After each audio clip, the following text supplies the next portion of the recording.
Hello students, question number 12 DK Goyal accounting equation. उसमें opening capital given है, देखिए 3 लाख रुपए की, और क्लोजिंग की इन्होंने स्टेटस दे रखा है, उन्हें क्लोजिंग की कैपिटल नहीं दे रखी है। आपको मालूम है assets are always equal to capital plus liability. बहुत सरल शब्दों में देखते हैं, देखिए कि जैसे कैपिटल 10 रुपए की लगाई, उससे भी सामान खरीदा होगा, मतलब एसेट्स। जो उधार पैसे लिए उससे भी सामान खरीदा होगा। इसका मतलब कैपिटल और लायबिलिटी मिला के एसेट्स होती हैं। अगर एसेट्स में से हम लायबिलिटी हटा दें तो कैपिटल बच जाएगी।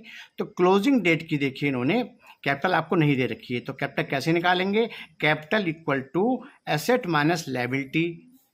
तो 5 लाख रुपए की एसेट्स दे रखी हैं, 1 लाख रुपए की लायबिलिटी दे रखी है, तो 4 लाख रुपए की कैपिटल निकल के आ गई।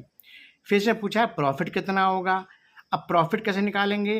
Closing capital minus opening capital. Closing capital मतलब बढ़ गई होगी, जितना प्रॉफिट हुआ होगा उतनी कैपिटल बढ़ जाती है।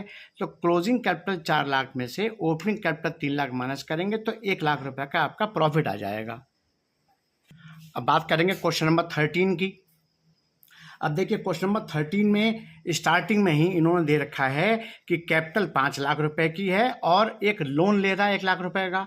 इसका मतलब है capital plus liability equal to asset होती है, तो 6 लाख की एसेट निकल के आ गई। अब जो क्लोजिंग डेट है वहां पर क्या हुआ है, इन्होंने आपको एसेट दे रखी है 8 लाख रुपए की, कैपिटल नहीं दे रखी है, लोन तो हमारे ऊपर 1 लाख का था ही। अगर हमें अब कैपिटल निकालनी है तो फिर वही बात है, एसेट में से हम लायबिलिटी माइनस कर दें।